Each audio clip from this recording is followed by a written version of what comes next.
সুপ্রভাত বন্ধুরা, আজ হলো 30 আগস্ট 13 ভাদ্র শনিবার। আজকের সকালের বিশেষ বিশেষ খবরগুলি হলো: একটি ভাষা বলার জন্য কাউকে বিদেশি বলা যায় না, বাংলা বললেই বাংলাদেশি, পুশব্যাক নীতিতে কেন্দ্রকে সতর্ক করল সুপ্রিম কোর্ট, 7 দিনের সময়। আজ অবৈধ জবরদখলের বিরুদ্ধে পাতারকান্দিতে বুলডোজার চলবে প্রশাসনের। ফুটপাত দখলকারীদের বিরুদ্ধে খড়গহস্ত পাতারকান্দি সমজেলা প্রশাসন। আজ চলবে উচ্ছেদ। 3 প্যাকেট কাঁচা নুডলস খেয়ে মৃত্যু ঘটল এক কিশোরের, তীব্র চাঞ্চল্য। অপরিবর্তিত গৌহাটি মহানগরের কৃত্রিম বন্যা পরিস্থিতি, পানীয় জলের জন্য হাহাকার। অমিত শাহের অসম সফর নিয়ে একজোট বিরোধীরা। বন্যামুক্ত বিদেশি মুক্ত অসমের প্রতিশ্রুতি দিয়েছিলেন অমিত শাহ, প্রতিশ্রুতি পালনে ব্যর্থ হয়েছেন। এনআরসি বাংলাদেশি সহ বিভিন্ন ইস্যুতে ডাহা ফেল বিজেপি, বললেন সাংসদ গৌরব গগৈ সহ বিরোধী নেতারা।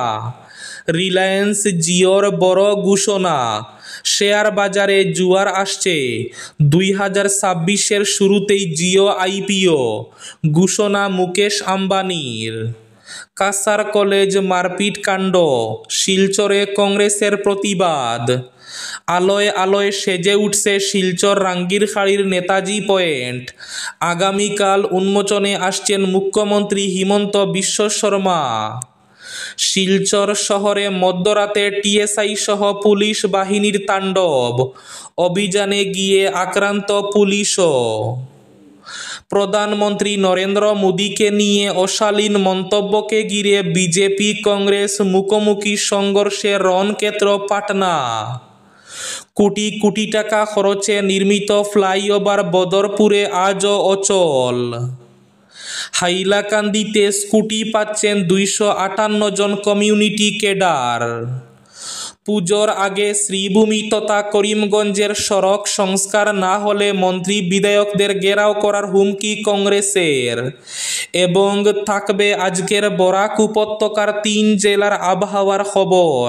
তাহলে বিস্তারিত খবরে যাওয়ার আগে অবশ্যই ভিডিওটিতে একটি লাইক করে চ্যানেলটি সাবস্ক্রাইব করে পাশের বেল আইকনটি বাজিয়ে রাখবেন এবং ফেসবুক পেজটি ফলো করে ভিডিওটি অবশ্যই শেয়ার করবেন, যাতে সঠিক তথ্যগুলো সবার কাছে পৌঁছাতে পারে। এবার শুনুন আজকের খবরগুলির বিস্তারিত।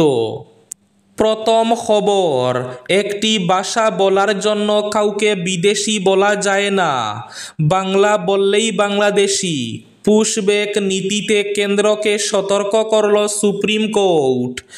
পরিযায়ী শ্রমিকদের বাংলাদেশি সন্দেহে পুশব্যাক করার অভিযোগে উত্তপ্ত দেশের সর্বোচ্চ আদালত।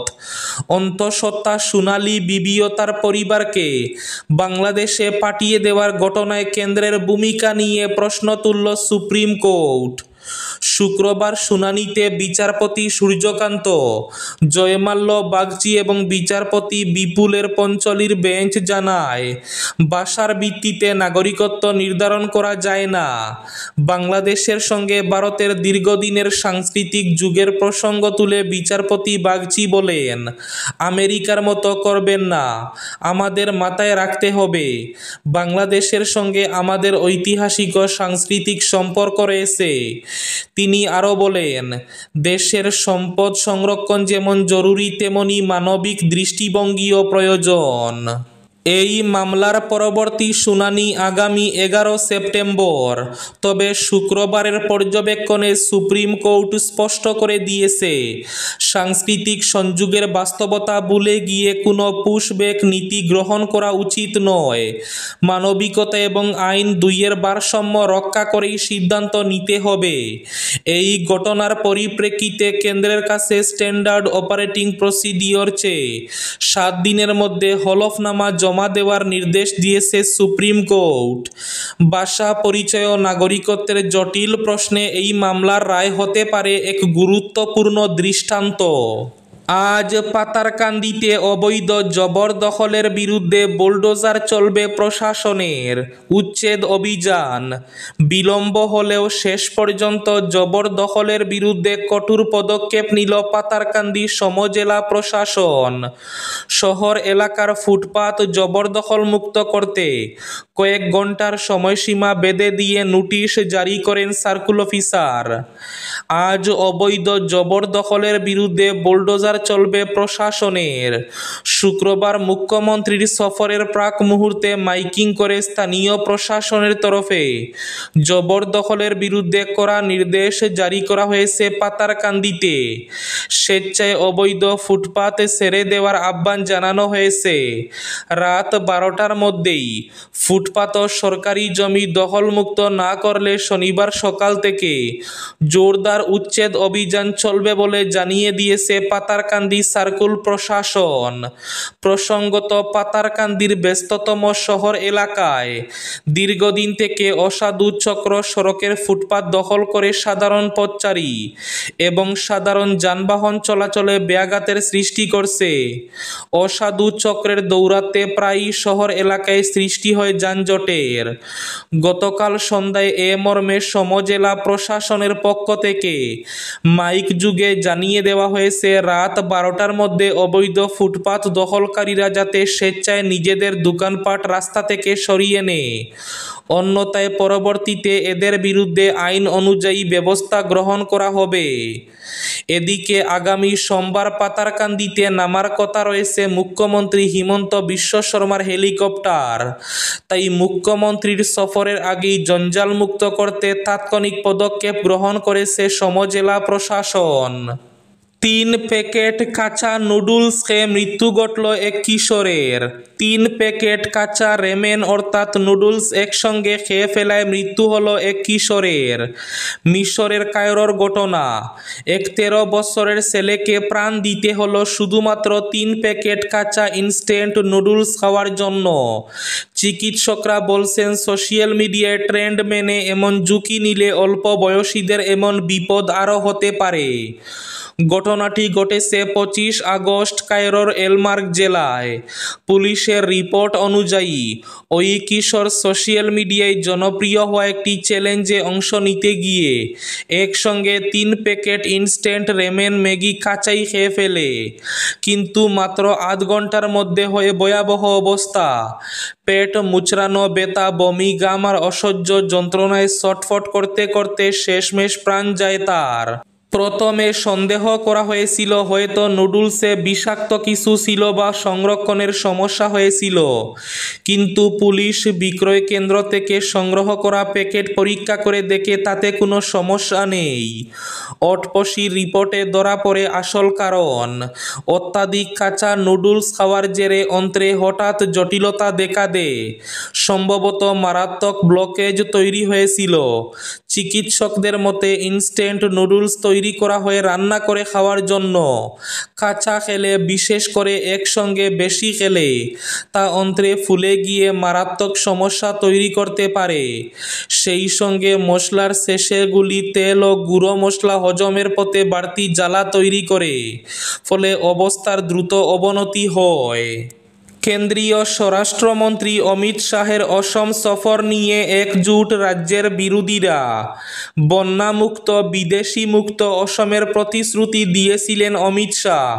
প্রতিশ্রুতি পালনে ব্যর্থ হয়েছেন স্বরাষ্ট্রমন্ত্রী অমিত শাহ, বললেন সাংসদ গৌরব গগৈ সহ রাজ্যের বিরোধী নেতারা।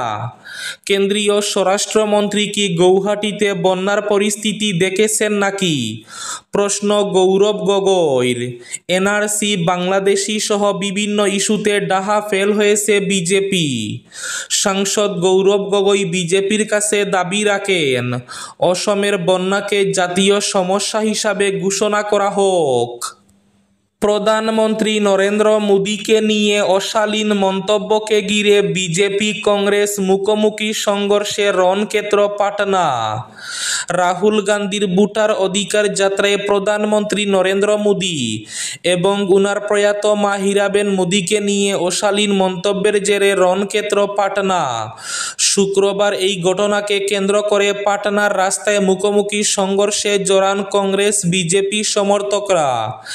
এদিন রাহুল গান্ধী ও কংগ্রেস নেতাদের বিরুদ্ধে প্রতিবাদ মিছিল বের করে বিজেপি। কংগ্রেস কর্মীরা এর পাল্টা জবাব দিতে নামতে সংঘর্ষে জড়িয়ে পড়ে দুই পক্ষ। দলীয় পতাকা নিয়েই একে অপরকে আঘাত করতে শুরু করেন কর্মীরা। অনেকে গুরুতর আহত হন। কংগ্রেস অফিসে ভাঙচুর চালানোর অভিযোগ উঠে বিজেপি কর্মীদের বিরুদ্ধে। তাতে পোস্টার ও ব্যানার ছিঁড়ে ফেলা হয়। পাল্টা অভিযোগে বিজেপি বলেছে তারা শান্তিপূর্ণ বিক্ষোভ করছিল এবং কংগ্রেস কর্মীরা তাদের উপর হামলা চালিয়েছে। ভিডিওতে দেখা যায় দু দলের কর্মীরা একে অপরের দিকে ঝাঁপিয়ে পড়ছে, ধাক্কাধাক্কি ও পাথর ছোড়ার ঘটনা ঘটেছে। পরে পুলিশ পরিস্থিতি নিয়ন্ত্রণে আনে। আলোয় আলোয় সেজে উঠছে শিলচর রাঙ্গিরখাড়ির নেতাজি পয়েন্ট। আগামীকাল উন্মোচনে মুখ্যমন্ত্রী হিমন্ত। আস্তে আস্তে চেহারাই পাল্টে যাচ্ছে রাঙ্গিরখাড়ি পয়েন্টের। রঙিন বাহারি আলো, গ্রেনাইট টাইলস সহ সৌন্দর্যের হরেক রকম উপকরণের ছোঁয়ায় ক্রমশ সেজে উঠছে গোটা চত্বর। আগামীকাল 31শে আগস্ট রবিবার বিকেলে এই চত্বরে দাঁড়িয়ে নতুন নেতাজি মূর্তির আনুষ্ঠানিক আবরণ উন্মোচন করবেন মুখ্যমন্ত্রী হিমন্ত বিশ্ব শর্মা। মুখ্যমন্ত্রীর উপস্থিতিতে মূর্তির উন্মোচন অনুষ্ঠানটি যাতে সুষ্ঠুভাবে সম্পন্ন হয়, এর জন্য দিনরাত এক করে এখন শুধু চলছে সবকিছু নিখুঁতভাবে সম্পূর্ণ করার কাজ। রিলায়েন্স জিওর বড় ঘোষণা, শেয়ার বাজারে জোয়ার আসছে। 2026-এর শুরুতে জিও আইপিও, ঘোষণা মুকেশ আম্বানির। রিলায়েন্স ইন্ডাস্ট্রিজ লিমিটেডের টেলিকম শাখা রিলায়েন্স জিও আগামী বছর অর্থাৎ 2026 সালের প্রথমার্ধে বাজারে তাদের আইপিও নিয়ে আসবে। শুক্রবার সংস্থার চেয়ারম্যান এবং ম্যানেজিং ডিরেক্টর মুকেশ আম্বানি সংস্থার 48তম বার্ষিক সাধারণ সভায় এই ঘোষণা করেন।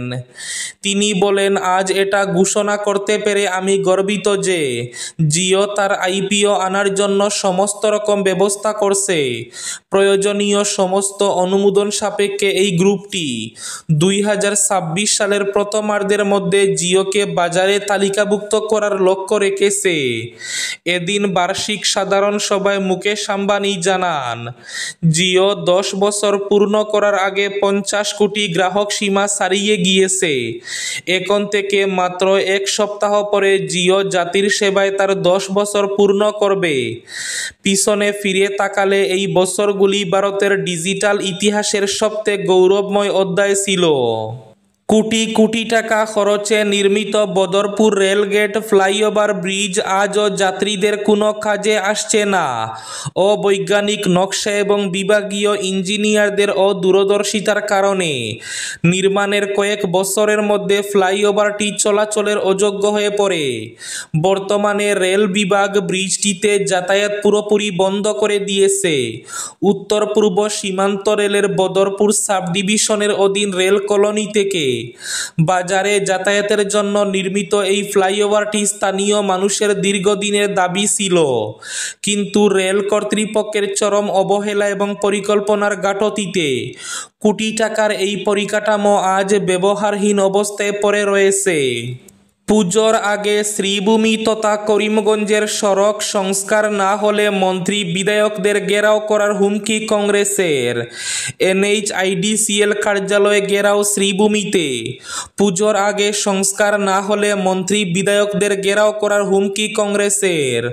পুজোর আগে জেলার সড়ক সংস্কারের দাবি জানিয়ে শ্রীভূমি জেলা কংগ্রেস লাগাতার আন্দোলন করে যাচ্ছে। গতকাল একই দাবিতে NHIDCL কার্যালয় ঘেরাও করে তারা কাজ হচ্ছে না কেন, কত টাকা মঞ্জুর হয়েছে এসব জানতে চাইলে কর্তৃপক্ষ না দেওয়ার বান করেন। বারবার চাপ দেওয়ার ফলে আধিকারিকদের মন্তব্যকে কেন্দ্র করে একসময় কার্যালয় চত্বর উত্তপ্ত হয়ে ওঠে। পরিস্থিতি সামাল সামাল দিতে ছুটে আসে সদর থানার পুলিশ। এ প্রসঙ্গে জেলা কংগ্রেসের সভাপতি তাপস পুরকায়স্থ বলেন, জেলার জাতীয় সড়কগুলির বেহাল অবস্থার জন্য কংগ্রেস লাগাতার আন্দোলন করে আসছে। এরই অঙ্গ হিসাবে গতকাল বিপিন পাল রোডস্থিত NHIDCL কার্যালয়ে ঘেরাও করেন। যদিও সেখানে স্মারকপত্র দেওয়ার উদ্দেশ্যে যাওয়া হয়েছিল, কিন্তু জিএমের দুর্ব্যবহারে কংগ্রেস কর্মীরা জিএমের সঙ্গে বিতর্কে জড়িয়ে পড়েন। শিলচর শহরে মধ্যরাতে টিএসআই সহ পুলিশ বাহিনীর তাণ্ডব, অভিযানে গিয়ে আক্রান্ত পুলিশও। শিলচর সদর পুলিশের town sub inspector Subhajit Dutta সহ তার পুলিশ বাহিনীর বিরুদ্ধে গুরুতর অভিযোগ আনলেন প্রেমতলার ব্যবসায়ী গ্রিলস অ্যান্ড গিগলসের স্বত্বাধিকারী মালুগ্রামের বাসিন্দা বিনায়ক গোস্বামী এবং তার ব্যবসা প্রতিষ্ঠানের আরও 2 সহযোগী দেবাশিস দাস ও উজ্জ্বল মিয়া। এ নিয়ে শিলচর সদর থানায় এজাহারও জমা দিয়েছেন তারা, যেখানে বিনায়ক স্পষ্টত উল্লেখ করেছেন টিএসআই এবং তার বাহিনীর 3rd ডিগ্রির কায়দায় বেধড়ক পেটানো সহ অনৈতিকভাবে পুলিশি হেফাজতে আটক করার কথা। তবে পুলিশ সূত্রে খবর, নির্ধারিত সময়ের পরও বারের মধ্যে মদ বিক্রির খবর পেয়ে অভিযান চালায় পুলিশ। আর এই অভিযান চালানোর সময় পাল্টা পুলিশের উপর চড়াও হন কয়েকজন। আজকের বরাক উপত্যকার 3 জেলার আবহাওয়ার খবর। আজ বরাক উপত্যকার 3 জেলার আকাশ মেঘলার পাশাপাশি হালকা বৃষ্টির পূর্বাভাস। শিলচর কাছাড়ে আজ সর্বোচ্চ তাপমাত্রা থাকবে 33 ডিগ্রি সেলসিয়াস এবং সর্বনিম্ন তাপমাত্রা থাকবে 25 ডিগ্রি সেলসিয়াস। শ্রীভূমি জেলায় আজ সর্বোচ্চ তাপমাত্রা থাকবে 33 ডিগ্রি সেলসিয়াস এবং সর্বনিম্ন তাপমাত্রা থাকবে 24 ডিগ্রি সেলসিয়াস। হাইলাকান্দি জেলায় আজ সর্বোচ্চ তাপমাত্রা থাকবে 33 ডিগ্রি সেলসিয়াস এবং সর্বনিম্ন তাপমাত্রা থাকবে 25 ডিগ্রি সেলসিয়াস। এবার শেষ খবরটি। হাইলাকান্দিতে স্কুটি পাচ্ছেন 258 জন কমিউনিটি ক্যাডার। হাইলাকান্দি জেলার গ্রামীণ জীবিকা মিশনের 258 জন কমিউনিটি ক্যাডার স্কুটি পাচ্ছেন। শনিবার গৌহাটির খানাপাড়ার ভেটেরিনারি কলেজ ফিল্ডে আনুষ্ঠানিকভাবে এই স্কুটিগুলি বন্টন করা হবে। এই স্কুটি আনতে শুক্রবার হাইলাকান্দি জেলার 218 জন কমিউনিটি ক্যাডার মোট 7টি বাস করে গৌহাটির উদ্দেশ্যে রওনা দিয়েছেন। প্রশাসনের উদ্যোগে এই বাসগুলির যাত্রা পতাকা নেড়ে শুরু করেন জেলা পরিষদের সিইও রুথ লিয়েংতাং। এই ছিল আজকের সকালের বিশেষ খবরগুলি। ভিডিওটি অবশ্যই লাইক করে শেয়ার করে দেবেন।